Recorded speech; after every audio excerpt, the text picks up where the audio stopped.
ඉතින් දැන් වෙලා තියෙන්නේ මොකද්ද? දැන් වෙලා තියෙන්නේ අපේ රටේ 69 ලක්ෂයකට වැරදිලා. ඒතකොට සොරි තමයි. ඒ 69 ලක්ෂයට වැරදුනාම සොරි වෙන්නේ ඒගොල්ලන්ට විතරක් නෙවෙයි රටට සොරි. ඒසත අපි බලන්න ඕන කම දෙන්නේ මේ කවුද දිනුවේ කියලා. ඇතගත්තොත් එහෙම ගෝඨාභය රාජපක්ෂ මහත්තයලාව බලයට ගේන්න විවිධ අරමුණු මත වැඩ කරපු හැම කෙනාම දැන් පෙරදිලා ඉන්නේ.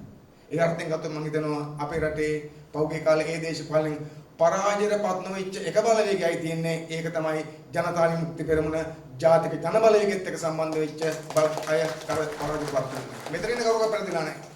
මට මතකයි ජනාධිපතිතුමා කාලෙත් අපි මෙතෙන්ට ආවා. ඇවිල්ලා මෙතන ජනාධිපතිතුමා කාලේ රටට වෙන්න පුළුවන් දේ කරන්න ඕනේ මොකක්ද කියලා කතා කරා. ඒත් අපේ රටේ ජනතාවගෙන් ලක්ෂ 69ක්ම අපි ඒ කිව්ව කරුණු පැත්තක තියලා ගෝඨාභය රාජපක්ෂ මහත්තයා ගැන විශ්වාස කරා. හැබැයි අපි එදත් කිව්වා ගෝඨාභයට කරන්න බෑ. මේක පුද්ගලයන්ගේ ප්‍රශ්නයක් නෙවෙයි. මේ පුද්ගලයන්ගේ ප්‍රාතිහාර වලින් පුද්ගලගේ මැජික් වලින් රටක් හදන්න බෑ. ඒගොල්ලෝ හිස් බොල් මිනිස්සු. මේ වැඩේ ඒගොල්ලන් කරන්න බෑ. මේකට ප්‍රතිපත්ති වෙනසක් ඕන කියලා අපි එදත් කිව්ව නිසා අපි ගත්තොත් ජනතා විමුක්තිය ජාතික ජන බලවේගය සහ අපිත් එක්ක අත්වල මතකතු කිසි කෙනෙක් පහුගිය ඡන්දවලදී පරාජයටපත් උන්නේ නැති අය වෙනවා. මොකද අපි අඩු ගානේ මේ රැවටිල්ලට ලක්ුන් නැති නිසා. අපිට පුංචි දේශපාලන සන්තෝෂයක් තියෙනවා. මොකද හැමෝම රැවටෙන ලාවක අපි රැවටෙන්නේ නැතුව හරි තැන හිටියා කියන එක. ඒ නිසා මේ පරාජයටපත් වෙච්ච ජනතාවක් අතර නේද පරාජයටපත් නොවින්න ලැබීම අපි දන්නේ අපිට පුංචි සන්තෝෂයට කාරණයක් කියලා. ඉතින් කොහොම වුණත් දැන් ඔබ කල්පනා කරොත් එහෙම අපේ රටේ පෞගේ කාලේ ගෝඨාභය රාජපක්ෂ මහත්තයා ජනාධිපතිවරණයෙන් දින වෙලාවේ අපි දැක්කා ගෝඨාභය මහත්තයා දිනවන්න වැඩ කරපු කට්ටිය මහචන්දෙන් දිනුවම ඒකට වැඩ කරපු කට්ටිය ඒ තමන්ගේ ජයග්‍රහණ සතුට පළ කරන්නේ ඔබට මතක ඇති. ජනාධිපතිතුමනි වුණාම ගෝඨාභය මහත්තයා දිනුවම ඒ වෙනුවෙන් වැඩ කරපු අය ඡන්දීපු අය ඒ සඳහා සතුට පළ කළා. මහචන්දෙත් ඒ වැඩේ කරා. කොහොම සතුට පළ කළේ? සමහරව අධිඥාපත්තු කරා. සමහරු පෙළපාලේ ගියා. සමහරු කිරිබත් හදලා පාරේ යනට බෙදුවා. දැන් වෙලා තියෙන්නේ මොකද්ද? දැන් සතුට පළ කරපු කවුරුවක්වත් හොයා ගන්න නැහැ. ඒ ජනාධිපතිවරණේ දිනලා සතුට පළ කරන්න කිරිබත් කනකොට මට මතක හිටියට නම් පොල් ගෙඩි රුපියල් 60යි. හාල් කිලෝ රුපියල් 80යි. දැන් මොකද වෙලා තියෙන්නේ?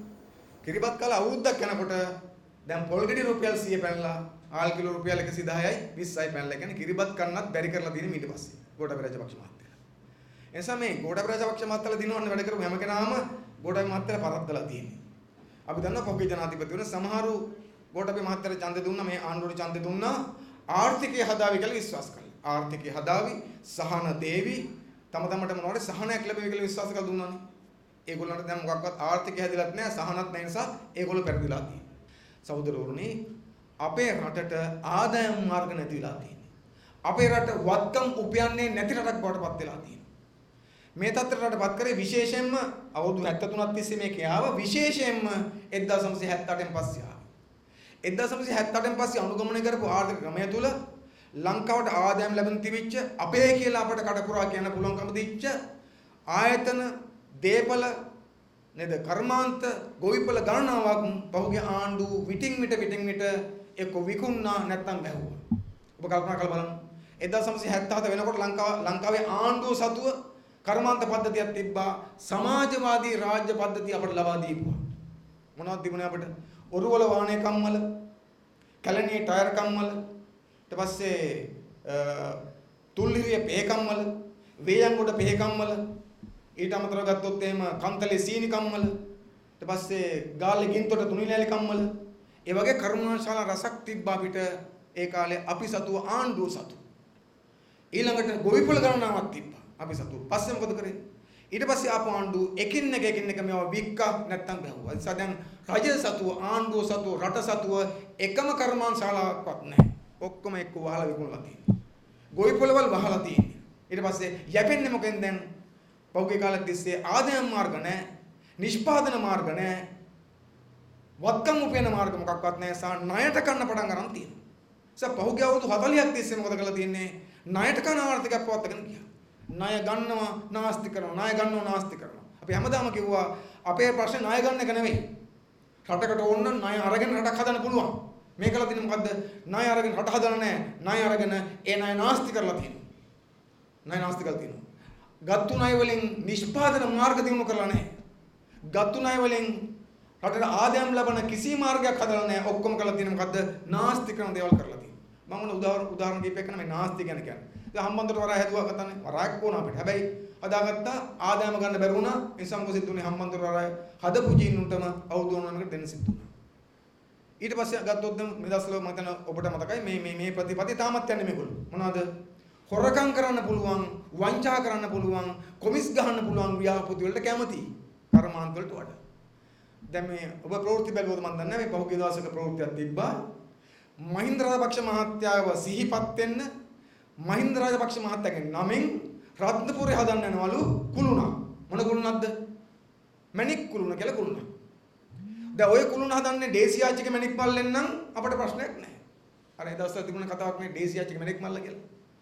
මහින්ද රාජපක්ෂ මහත්තයාගේ ඥාතියෙක් කියනවා දේශියාච්චි කියලා. එයාට මැණික් මල්ලක් හම්බුණා කියලා කතාවක් තිබ්බනේ. එයාගේ මැණික් මල්ලේ මැණික් වලින් නම් මැණික් කුළුණ හදන්නේ එනදී අපට අවුලක් නැහැ නේ. ඒගොල්ලන්ගේ වැඩක් නේ. නැහැ එහෙම නෙවෙයි. මේ හදන්නේ එහෙම නැත්තම් මේ හදන්නේ රාජපක්ෂ මහත්තයාගේ මැදමුල්නේ පොල්වත්තේ ආදායමෙන් හදන්නේ නැහැ ඒත් අපට ප්‍රශ්නයක් නැහැ. ඒගොල්ලන්ගේ වැඩක් නේ. එහෙම නෙවෙයි. මොකද මේ මහජන මුදල් වලින් හදන්න යනවා කුළුණක් රත්නපුරේ. මොකටේ? මහින්ද මහත්තයාගේ නම ගහන්න. දැන් අපිට කුළුණු මදිද? දැන් එකක් හදලා තියෙනවනේ හරියනේ. කොළඹ කුළුණක් තියෙනවා. මොකද්ද? නෙළුම් කුළුණ. ඕක හදන කාලෙත් අපි ගියා මොකටේ කුළුණක් අපිට. අත්පලා. දැන් අපිට අඩු කුළුණක්ද? දරුවන්ට ඉගෙන ගන්න විදියක් නැහැ. අපේ පාසල් වල පහසුකම් නැහැ. ලංකාවේ පාසල් වලින් 25කට වැසිකිලි පහසුකම් විදුලි බලය නැහැ. දැන් ඔන්ලයින් කතා කරාට අපේ දරුවෝ කාටවත් ඒ වැඩේ කරගන්න ඕන කරන පහසුකම් ටික නැහැ. අධ්‍යාපනයේ වැටිලා. ගමනාගමනේ බිඳ වැටිලා. රස්සාවල් නැතුව ඉන්නවා. ඒ වගේ වෙලාවක ණය අරගෙන කුළුණු හදනවා. දැන් හැදුවා කුළුණ මොකද්ද? අද නෙළුම් කුළුණ කොළඹ. මෛත්‍රීපාල මහත්තයා ඒ කුළුණ විවෘත කරන කරපු කතාවේදී කිව්වා ඒ කුළුණ හදන්න පටන් ගත්තාම රුපියල් බිලියන 2ක් පිල්ලි ගහලා කියලා. බිලියන 2ක්. හරිද? කෝටි 200ක් හොරකම් කරලා කියලා. එහෙම තමයි කුළුණ හැදුවේ. ඒ කුළුණ හදන්න කොච්චරද? කුළුණ හදන්න ණය අරගෙන තියෙනවා රුපියල් කෝටි 1880ක්. නෙළුම් කුළුණ හදන්න ණය අරන් තියෙනවා රුපියල් කෝටි 1880ක්. දැන් ඒකට පොලි ගෙවන්න ඕන කොච්චරද? හැම අවුරුද්දකම රුපියල් කෝටි 56ක පොලි වාරකයක් තියෙනවා ගෙවන්න. කුළුණේ ආදායම බිඳුවයි. කුළුණෙන් තාම කිසි වැඩක් කරන්නේ නැහැ. ලයිට් දානවා විතරයි. එක එක දවස්වල දෙක එක පාට. මොකක්වත් වැඩක් කරන්නේ නැහැ. කුළුණක් හදන් ගෙවනවා. ඔන්න ණය කළ කරපු දේවල්. 1948 මීට අවුරුදු 73කට කලින් ලංකාව නිදහස් වෙනකොට ලංකාව 7-5ක්වත් ලෝකේ ණය තිබුණේ ණය නැති જાතියක්. එතකොට 1950 වෙද්දිත් අපි ණය නැහැ. එතකොට 1950 වෙද්දිත් ලෝකෙට 7-5ක්වත් ණය නැති රටක් අද වෙලා තියෙන මොකද්ද? බිලියන 15000ක ණයකාරව බඩපත් කරලා තියෙනවා. 1950 වෙනකොට ලංකාව ආසියාවේ දෙවෙනි ආර්ථිකයට හිමිකම් කිව්වා. දෙවෙනි ආර්ථිකය අපි පළවෙනියා ජපානයේ දෙවෙනියා ලංකාව. ජපානයේ ඒක පුද්ගල ආදායම 1950 දී ඩොලර් 90යි ලංකාවේ ඩොලර් 89යි. අපි ඩොලර් එකකින් තමයි ජපානට පහලින් හිටියේ. අපිට පහලින් තමයි ඉන්දියාව, සිංගප්පූරුව, මැලේසියා මේ ඔක්කොම හිටියේ. පාකිස්තාන. අද මොකද වෙලා තියෙන්නේ? අද ගත්තොත් එහෙම ලංකාව ආසියාවෙන් උඩින් එන්නේ ඇෆ්ගනිස්තානට විතරයි අපි පහළට වැටලා තියෙන්නේ. බිමට වට්ටලා තියෙන්නේ අපි. රටක් ලෙස ගත්තොත් එහෙම ලැජ්ජා හිතන මට්ටමට වට්ටලා තියෙන්නේ. ලෝකෙ පැත්තෙන් ගත්තම තියෙනවා. ඔබට මතක නම් පොගේ කාලේ අපි මීට අවුරුදු 5කට 6කට කලින් අපි ඔය රැස්වීම කතාවේදී අපි කිව්වා මෙහෙම කියොත් ලංකාව වැටෙනවා කියලා ඉතියෝපියා මට්ටමට. මොකද ඒ කාලේ ඔය අප්‍රිකාවේ ඉතියෝපියාව තමයි දුප්පත්ම ඉංගන රාජ්‍යයක් ලෙස තිබුණේ. ඉතියෝපියා මට්ටමට අරගෙන අපි කිව්වා. දැන් වෙලා තියෙන්නේ මොකද්ද? දැන් ලංකාව ඉතියෝපියා මට්ටමට ඊටත් වඩා පහළට වටලා. දැන් ඉතියෝපියාව ඉන්නේ අපිට උඩින්. අපි දැක්ක පහුගිය දවසක ඉතියෝපියාව නේද? දකින්න නැති පොල්තියට ඉතියෝපියාව චන්ද්‍රිකාවක් කක්ෂගත කරනවා. චන්ද්‍රිකාව කක්ෂගත කරනවා ඉතියෝපියාව. එතකොට ඉතියෝපියාව විද්‍යාව දිනු කරලා චන්ද්‍රිකාවක් කක්ෂගත කරනකොට ලංකාව යනවා පැණිපස්සේ. ධම්මික පැණිපස්සේ. මුට්ටි දාන්න යනවනේ. ලංකාව යන්නේ මේ පැත්තේ. පහළට යන්නේ. අවිද්‍යාවට යන්නේ. වලපල්ලට යන්නේ. මිලේච්ඡත්වයට යන්නේ. රටක් වැට්ටුවා. වට්ටලා තියෙන්නේ. දැන් වෙන්නේ නැහැ මොකද්ද? රට වට්ටලා තියෙනවා. ආදායම් මාර්ග නැති කරලා තියෙනවා. වංචා දූෂණ වලින් විනාශ කරලා තියෙනවා. දැන් කරන්නේ මොකද්ද? දැන් ආණ්ඩුවට අඩු ගානේ ගත්තු ණය ටික ගෙවා ගන්න බැරුව, පොලිය ගෙවා ගන්න බැරුව ඉන්නවා. අන්න ඒකට හිලව් වෙන දැන් විකුණන්න පටන් ගන්න තියෙනවා. එක පැත්තක ජනතාව මත බරපතවනවා. සහන කප්පාදු කරනවා. අනිත් පැත්තෙන් සීමා පනවනවා. දැන් අපි කවුරුත් දන්නවා මේ ආණ්ඩුව පහුගිය දවස්වල ආනයන සීමාවක් පනවලා තියෙන්නේ. දන්නවනේ. බහණ්ඩ ගෙන්නීමේ සීමාවක් දාලා තියෙනවා. විවෘත තිබුණාට මොනවාද? කාර් ගේන්නේ නැහැ, බයිසිකල් ගේන්නේ නැහැ, ත්‍රිවිල් ගේන්නේ නැහැ, අමතර කොටස් ගේන්නේ කහ ගේන්නේ. දැන් කාර් නම් හිතන්න පුළුවන් කලබලේ ගෙනව නැතුණාට කමක් නැහැ කාර් තියෙනවනේ කියලා හිතන්න මොකනේ. දැන් කහ ගේන්නේ නැත්තේ ඇයි? නේද? අහලා බලමු ඔය කට්ටිය. ඇයි කහ ගේන්නේ නැත්තේ ලංකාවට? මොකද ප්‍රශ්න? කහ ගේන්නෙත් නැහැ ලංකාවට. ඒ නිසා මොකද වෙලා තින්නේ? කහ රත්තරන් වගේ. ගෝඨාභය රාජපක්ෂ මහත්තයා ජයක් දාන්න කියලා අන්තිමට හොද්දට දාන්න කහ ටිකක් නැහැ. නැද්ද? නේ ගෝඨාභය ජනාධිපති කියලා අන්තිමට හොද්දට දාන්න කහ ටිකක් නැහැ. සුදු පාට හොදි ගන්න. දැන් කහ පාට හොදි ගන්න බෑ. කහ ගේන්නේ ඉන්දියාවෙන් හොරෙන් ගෙනාම අල්ල ගන්නවා රත්තරන් වගේ. ඉතින් එතන මේක පත් කරලා තියෙන්නේ. ඇයි මේ සීමා පනවලා තියෙන්නේ? ඩොලර් යන එක වළක්ව ගන්න. ওই සීමා හැමදාම තියන් යන්න බෑ. ඒ නිසා මේ අරුබුදිය ආයෙනවා. ඊට පස්සේ අන්තිම කරන්නේ මොකද? විකුණන්න යන්නේ. රට විකුණන් කන්න යන්නේ. අපි ගත්තොත් එimhe පවිත්‍ර මාත්මය තමයි කොරෝනා මර්ධනය කරන්න ඕන කරන විද්‍යාත්මක ක්‍රමයේ ගේනව වෙනුවට රාජ්‍ය අනුග්‍රහයෙන් අර අවිද්‍යාව ප්‍රොමෝට් කරේ. මතක නැද්ද? දැන් මේ දෙවෙනි පාර මුලින්ම කොරෝනා හැදුණා මොකද කරේ? වැක්සින් එක ගේනව වෙනුවට ඉන්ජෙක්ෂන් එක ගේනව වෙනුවට මොකද කරේ? මුලින්ම මුට්ටි දැම්ම ගංගාවල නැද්ද? අර මහින්ද මහත්තයා ගවිටිය දොස්තර කෙනෙක් හොර දොස්තර කෙනෙක් මොකද රාජකීය වෛද්‍යවරයා කියලා එලියන්ත වයිට් කියලා මිනිහෙක් හිටියා. මිනිහාම කියාගත්ත රාජකීය වෛද්‍යවරයා කියලා නේද? මිනිහා කිව්වා මිනිහට මොකද විශ්ව ශක්තිය දිනනවා අය. ඒකෙන් මතුරුපු පැන්කල හතරක් දැම්මොත් ගංගා වලට වැඩේ ගොඩ කියලා කිව්වා. ඊට පස්සේ කොහොමද සිද්ධුනේ? පවිත්‍ර නෝන රත්නපුරෙන් කළු ගඟට දැම්ම කලයක්. ඊට පස්සේ මෙතන රණදුංග මහත්තයානේ ගම්පහ දිස්ත්‍රික්කේ එයා කැලණි ගඟට දැම්ම කලයක්. ඊට පස්සේ කවුද උදේගම්මපිල මහත්තයත් තව කලයක් දැම්ම ගඟට. සක් කලකිරි දැම්ම ගඟට. පාලනය වුණාද? පාලනය වුණේ නැහැ. ඊට පස්සේ තමයි ධම්මික පැණියාවේ නේ. කෑගල්ලේ පැණිය. ඒ පැණිය පිටිපස්සේ යන පටන් ගත්තා. දැන් පැණිය බීප ඔක්කොටම හැදිලා තියෙනවා. කෑගල්ලේ ඔක්කොටම හැදිලා. හරිද? ඇයි ජනතාව පැණි ගේන්න කෑගල්ලේ ගියා නේද? කොරෝනා තියලා පැණිය අරන් ආවා. සක් කෑගල්ලට කොරෝනා වැඩි කරලා තියෙන්නේ. පැණි ගේන්න ගිහිල්ලා. ඒතකොට ඕක්කොම කරලා අවසාන ගත්තම දැන් තමයි ඔන්න අර මොකද්ද එන්නද ගේන්න උත්සාහ කරමින් ඉන්නේ. මම කියන්නේ මොකද්ද? අර පැණි බොන එකත් පටන් ගත්තේ කවුද? මුට්ටි දාන එක ප්‍රමුඛත්වයේ ගත්තේ සෞඛ්‍ය ඇමතිතුමිය. පැණි බීමේ පෙරමුණේ හිටියේ සෞඛ්‍ය ඇමතිතුමිය. හැබැයි එතුමියට හැදුනා කොරෝනා. දැන් මොකද වෙලා තියෙන්නේ? එතුමිය රෝහල්ගත වෙලා ඉන්නේ. එතුමියගේ මහත්තයා ඊට පළසව മന്ത്രി. එයා මේ මාධ්‍ය වලට ප්‍රකාශයක් කළා කිව්වා සෞඛ්‍ය ඇමතිතුමිය පවිත්‍ර මහත්මිය පරිස්සමින් හිටියේ. පවිත්‍ර වන්‍යාරච්චි මහත්මියට කොරෝනා රෝගේ බෙවුනේ කොහෙන්ද කියලා තාම හිතා ගන්න බෑ කියලා කිව්වා. අන්න කතන්දරේ. ඒ කියන්නේ පවිත්‍ර වන්‍යාරච්චි මහත්මියට කොරෝනා බොවුනේ කොහෙන්ද කියලා දැන් හොයාගන්න බැරුව ඉන්නවා හිතා ගන්න බෑ. ඒ කියන්නේ මොකක්ද එන සමාජගත වෙලා. එන සමාජගත වෙලා. කියන්නේ කෙනෙක්ට රෝගේ හැදුනම ඒක හොයාගන්න බැර නම් කොහෙන්ද ආවේ කියලා. ඒ කියන්නේ මොකද්ද? සමාජගත වෙලා. එක්ක සමාජගත වෙලා. නැත්තම් පවිත්‍ර ඇත්ත කියන්නේ. දෙක එකක් නේද? ඒ කියන්නේ එනං ආපොතන කියන්න බැරි තැනක් වෙන්න ඕන. මම දන්නේ නැහැ මොකක්ද කියලා. එක්ක පවිත්‍රාන වුණ අපිට ඇත්ත කියන්නේ හැදිච්ච තැන කියන්න බැරි තැනක් නැත්තම් ඇත්තනම් මේ කියන්නේ ඒ කියන්නේ සමාජය රෝගයේ සමාජගත වෙලා තියෙනවා. ඉතින් ආණ්ඩුවේ தত্ত্বය මේ බොරු කර කර යන මේක පාලනය කරන්නේ මොකද පාලනය කරන ඕන දෙයක් කරන්නේ නැහැ. දැන් මේ මුට්ටි දාලා පැණි බීලා ඔක්කොම කරලා අන්තිම තීන්දුව කරා විද්‍යාවට යන්න. මොකද්ද අන්තිම තීන්දුව කරා? දැන් ගේමු වැක්සින් එක. දැන් ගේමු එන්නත කියලා. තීන්දුව කරාට හැබැයි තීන්දුව කරාට සල්ලි නැහැ බඩු ගේන්නේ. දැන් ඊට පස්සේ මොකද්ද එන්නත හිඟා කන්න පටන් ගන්න තියෙනවා. මොන ලැජ්ජ නැති රටක්ද මේක වань. මේ සල්ලි නාස්ති කරනවා. අර මැණික් කුළුණු හදන්න යනවා. මැණික් කුළුණක් හදන මුල්ගල් තියෙනවා. එන්නත ගෙන සල්ලි නැහැ කියලා දැන් හිඟා කනවා. කොහමද එන්නත ගේන්නේ ලංකාවට? දන්නද ඔයගොල්ලෝ? ලැජ්ජයි මේ රට ජීවත් වෙන්න. ඉන්දියාව කිව්වා ඒගොල්ලෝ හදන එකක් නේ. ඇමරිකාවේ මේ බ්‍රිතාන්‍ය හදපු එක ඉන්දියාවට ගිහලා ඉන්දියාව හදනවා. ඉන්දියාව කිව්වා ඒගොල්ලෝ ලංකාවට නොමිලේ දෙන්නම් කියලා එන්නත් කීයක්ද? ලක්ෂ 5ක්. ලක්ෂ 5ක් අපට හම්බුන නොමිලේ. එතකොට 2,50,000කට දෙන්න පුළුවන්. දෙපාරක් දෙන්න ඕන. ඊට පස්සේ චීනෙත් කිව්වා අපිත් දෙන්නම් 3 ලක්ෂ 3ක් කියලා. හරිද? මොකද ඒගොල්ලෝ මේ අයිතිකාරයෝ වලන් දෙන්නේ ලක්ෂ 3ක් දෙන්න. ඊපස්සේ දැන් ආණ්ඩුව රුසියාවෙන් ඉල්ලීමක් කරලා අපට එහෙනුත් ටිකක් නිකන් දෙන්න කියලා. කියන්නේ වැක්සින් එක හදපු හැම රටකටම ඉල්ලීමක් කරලා අපිට පොඩ දෙන්න කියලා. දැන් ඒතරම කොහොමද සිද්ධ වෙන්නේ? දැන් මේ එන්නත් ගහන්න ගියාම වර්ග කීපයක එන්නත් තමයි ගහන්න වෙන්නේ. දැන් ඔය වගේ ඒවා දැන් මොකක් හරි එක වර්ගයක් විදින්න බෑ නේද? ඉන්දියාව දුක නම් එහෙනම් ඒක විදින්න ඕන. දැන් ඉන්දියාව එකක් විදිනවා අපිට, චීන එකක් විදිනවා අපිට. ඊට පස්සේ රුසියාව එකක් ගෙනවොත් ඒකක් විදිනවා. හතරවටෙන් ගිහලා විතර පස්සේ අපි දන්නේ මොකක් වේද කියලා. අඩු ගානේ රටට වුණ කරන එන්නත් ටික ගේන්න සල්ලි වගන්න බැරි ආණ්ඩුවක් බවට මේක පත් වෙලා තියෙනවා නම් මොකද්ද මේගොල්ලෝ අසමත් වෙලා තියෙන්නේ. ගෝඨාභය රාජපක්ෂමත් ඔප්පු කළා තියෙනවා මුකුත් කරන්න බෑ කියලා. අද හැම එකටම හමුදාව දාගෙන ඉන්නේ. හමුදාව නැත්තම් මුකුත් කරන්න බෑ. ගෝඨාභය රාජපක්ෂ මහත්තයාට විෂයන් දේශපාලනේ තේරෙන්නේ නැහැ. පරිපාලනේ තේරෙන්නේ නැහැ. විෂයන් දන්නෙත් නැහැ. විෂයන් දන්නා ඇත්ත එක වැඩ ගන්න දන්නෙත් නැහැ. නිසා මොකද වෙන්නේ? ඔය කොයි එකකට කොයකට හමුදා දමයින්. මේකටත් හමුදා දාගත්ත නිසා අසාර්ථකයි. කොරෝනා මර්ධනය අසාර්ථක වෙලා තියෙන්නේ. සම්පූර්ණයෙන් අසාර්ථක වෙලා තියෙන්නේ. ඉන්දියාව මොකද කරන්නේ? මේ ජැටිය දිහා බලාගෙන නේද? ණය දෙන්නත් කතා කරනවා. ඊට පස්සේ මොකද්ද? වැක්සින් එකත් ලංකාවට නිකන් ටිකක් දෙන මොකක් සඳහාද? මෙහි කෑල්ල ගන්න බලාගෙන. ඉතින් එතෙන්ට රටපත් කරලා අන්තිමට ලෝකේ ඉස්සරහා හිඟාකම් රටක් වට මේකපත් කරලා තියෙන පෞද්ගලික කාලයක් තිස්සේ. ඊට පස්සේ පරිසර විනාශ කරලා තියෙනවා.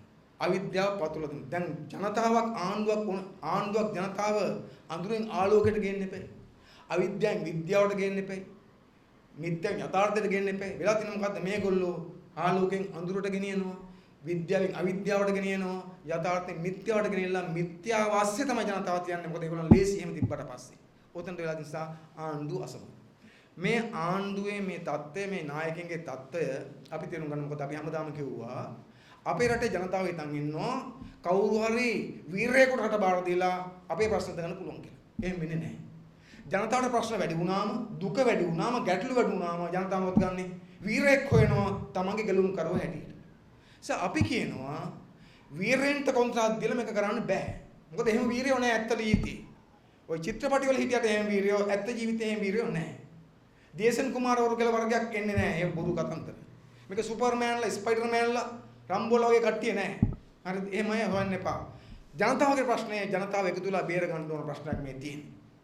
ඒ නිසා තනි නායකයන්ට රටවල් වෙනස් කරන්න පුළුවන් කියලා හිතන්න එපා. මැජික් වලින් රට වෙනස් කරන්න බෑ. ප්‍රාතිහාර්ය පාල තනි මිනිසුන්ට වෙනස් කරන්න බෑ. මිනිස්සු හිතුවා ගෝඨාභය රාජපක්ෂ මහත්තයා මැජික් වලින් මේක හදායි කියලා. ගෝඨාභය රාජපක්ෂ මහත්තයා ප්‍රාතිහාර්ය පාය කියලා විශ්වාස කරා. දැන් මොකක්වත් නැතුව තියෙනවා. දැන් මුකුත්ම නැහැ. හිස්ම හිස්. ඒ නිසා තමයි අර හාමුදුරුවෝ කිව්වේ මෙයා නිකන් අර මොකද්ද හිස් මෝටාර උණ්ඩක් වගේ කියලා කිව්ව නිසා. ගෝඨාභය රාජපක්ෂ මහත්තයාගේ අසමත්කම ගැන හොඳම උදාහරණය කිව්වේ කවුද? අපේ රටේ අර ආදිවාසී නායක වන්නේ ලැද්දෝ. දැන් ওই මාසයකට වගේ කලින් මේ පරිසර විනාශ කරන් යන වෙලාවක තිබ්බ සාකච්ඡාවකදී වන්නේ ලැද්දෝ උදාහරණයක්. මේක අපහාසයක් නෙවෙයි. අපිට කාටත් තේරුම් ගන්න උදාහරණයක්. මොකද්ද? වන්නේ ලැද්දෝ කිව්වා මේ හේනේ පඹයක් හිටවලා ඌරන්ට බැනලා වැඩක් නැහැ කියලා. දැන් හේන ඌරෝ කනවනේ. එතකොට හේනේ පඹයක් හිටවලා ඌරන්ට බැනලා වැඩක් නැහැ කියලා කිව්වා. දැන් අපේ රටේ ජනතාව කරන්නේ ඕක නෙවෙයි.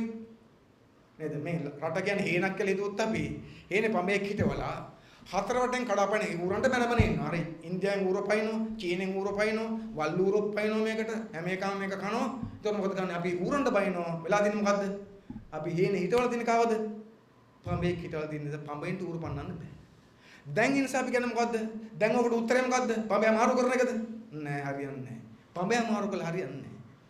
අපි අවුරුදු 73ක් කරලා දින වැඩේනේ. නායකයෝ මාරු කරන වැඩේනේ. වැඩක් නැහැ ප්‍රතිඵලයක් නැහැ. ඒ නිසා මේ පඹය වෙනුවට අලුත් පඹයක් කාවට වැඩක් නැහැ. ඌරෝ කනවම තමයි. ඒ නිසා තමයි අපි දැන් මොකද්ද කල්පනා කරනවකම තියෙන්නේ මේ පඹය මාරු කරනව වෙනුවට මේ හේන රකින්න හේන හදාගන්න වැඩසටහනකට හේනේ අයිතිකාරව එකතු වෙන්න ඕනකම තියෙනවා. වෙන උත්තරයක් අපට නැහැ. එතෙන්ට එකතු කරන්න ඕන. ඒ සඳහා ජනතාව පෙළගස්සනවා. ඒක පෙළගස්සනවා නම් දැන් ඒ සඳහා අපිට ඉතුරුලා තියෙන්නේ එක විශ්වාසනීය නායකත්වයයි එක බලවේගයයි. ඒක තමයි ජනතා විමුක්ති ප්‍රමුසා ජාතික ජන බලවේගයේ එතනට විතරයි දැන් පුළුවන්කම තියෙන්නේ මේක වෙනස් කරගන්න. අපිට මේ ලැබුණ දේවල් මේ බිහිපිට ලැබුණු දේවල් ගහකොළ සතා සීපාවා ඉඳලම අපි මේ අනාගත පරපුරට මේක දයවැද්දක් දෙන්න රැකලා දෙන්න ඕන. ඇත්තටම අපේ මුතුන් මිත්තෝ මේ ආරක්ෂා කරපු නිසා තමයි අපිට මේ විදිහට මේවා ගෙන යන්න පුළුවන් වෙලා තියෙන්නේ. අපේ යුතුයකමක් තියෙනවා අද මේක අනාගත පරපුරට මේවා රැකදීමේ උදාර කර්තව්‍යයක්. ඒ නිසා තමයි අපි මේ මතක් කිරීම දැනුවත් කිරීම කරගෙන මේ ඉන්න සේරම අඳුරෙන් එළියට ගන්න උත්සාහයක් සටහන් කරමින් තමයි අද මේ වැඩසටහන් මාලාව ආරම්භ කරන්නේ. රටේ ජනතාවත් ඊටමත්ම අසරණ භාවයට පත් කරමින් පාලකින්ගේ කොල්ලකාරී ක්‍රියාපිළිවෙල දවසින් දවස තීව්‍ර කරන අවස්ථාවක්. ඉතිහාසයේ පුරාමත් ජනතා විමුක්ති පෙරමුණ විදිහට එවැනි වූ අසාධාරණයට ලක් වූ අසමානතාවයට පත් වූ මිනිසුන්ගේ උවමනාවන් වෙනුවෙන් තමා විසින් තම පක්ෂයේ විසින් කළ යුතු ඓතිහාසික වගකීම ඔබ සියලු දෙනාට සිහිපත් වෙනවාට කිසිම සැකයක් නැහැ. ඒ වගේමයි අද දවසේ බොරුවෙන් වංචාවෙන් රැවටීමෙන් මෝහණයට පත් කර අති මහත් වූ බහුතර ජනතාවක් අපේ මාතෘ භූමිය තුල සිටිනවා.